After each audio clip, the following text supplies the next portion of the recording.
And I have to ask, what were they thinking, Congressman? I thought this is absolutely indefensible. It's inexcusable. We had been meeting, I'm talking about myself, Congressman Grimm, Congressman Lobiando, the New York and New Jersey delegations, meeting with the Republican leadership, with Governor Cuomo, Governor Christie, Mayor Bloomberg. We were promised that this vote was coming up. Every penny that was asked for was documented. Every document they requested, we gave them. We were told everything was fine. It was actually on the House website, the bill that was going to be voted on. And then last night we started to hear that maybe it was going to be pulled, maybe it wouldn't be held. We confronted John Boehner on the floor and asked him. He goes, no, wait till the fiscal cliff vote is over. We'll take care of it. We were told it was 99% certain. And then no one even told us. The Speaker walked off the floor, told an aide to the majority leader that the Congress was finished, there were no votes, and then they came back and told us. Now, listen, I'm not taking this as a personal offense. I'm talking about the thousands of people in my district, the hundreds of thousands of people throughout the New York, New Jersey area. Within 10 days after Katrina, $60 billion was appropriated. 9 weeks after Sandy, not one penny has been appropriated. And let me just make this one point. These Republicans have no problem finding New York when they're out raising millions of dollars. They're in New York all the time, filling their pockets with money from New Yorkers. I'm saying right now, anyone from New York and New Jersey who contributes 1 penny to congressional Republicans is out of their minds, because what they did last time was put a knife in the back of New Yorkers and New Jerseyans. It was an absolute disgrace. And Congressman King, I got to tell you, I felt that knife too, because I'm from New Orleans and I suffered through Katrina. We lost 10 family homes. I lost all my childhood memories, everything. I understand what these people are going through, so I'm quite frankly personally outraged by this. I want to ask you, because now as of Thursday you have the newly elected Congress in place. You guys have to start from scratch. Is there any hope that we can get this back on the books and get a deal done quickly? Yeah, I don't see how. The reason I say that is we're not in session next week. The following week we're in session 2 days. Then you have the presidential inauguration. Then you have the State of the Union. We're going to be into February. And by the way, there is opposition among Republicans to giving the $60 billion. They want to give us $27 billion, which is the money they have to give us anyway.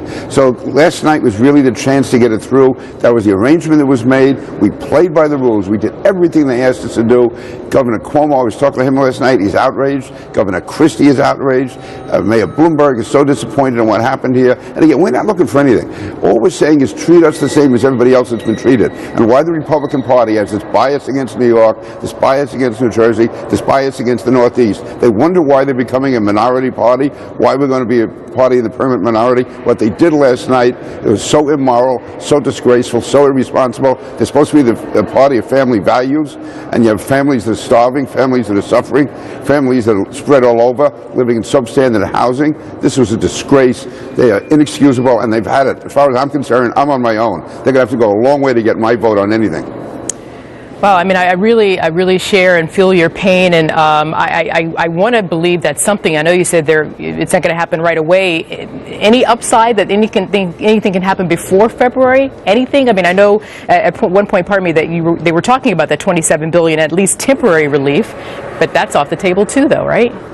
Everything's off the table right now, and we'll get something as it goes along, but each day that goes by, the damage is compounded. For instance, the New York City subway system, the Brooklyn Battery Tunnel, wastewater treatment plants in Nassau County. Nassau County alone has $6.5 billion in damage. The county executive, Ed Mangano, the budget was on the precipice anyway because of tough fiscal times. How does he pay all the money that was incurred, all those expenses that were incurred? How does he rebuild? Same in Suffolk County with Steve Ballone. Governor Cuomo in New York, Governor Christie in New Jersey. And Governor Christie, he's the one the Republicans put him out front. He's our man. He's our blue-collar candidate. He's the guy who represents the heart and soul of the Republican Party. He went everywhere for Republicans all over the country. He went everywhere. And what they do, they knifed him in the back. Have you spoken to Governor Christie?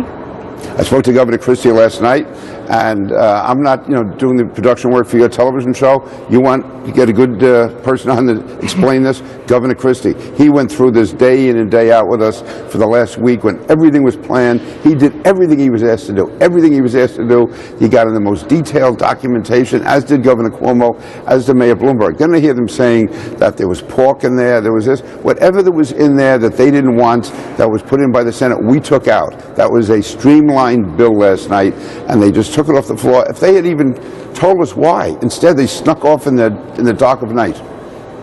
Well, I can't believe that this is not, the relief is not getting to these poor families that need it, the business owners, etc.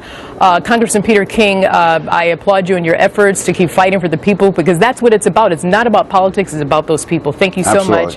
Thank you. Yeah, we can get Governor Christie on, we'll talk about it more, we'll do that. Thank you very much. Thank you.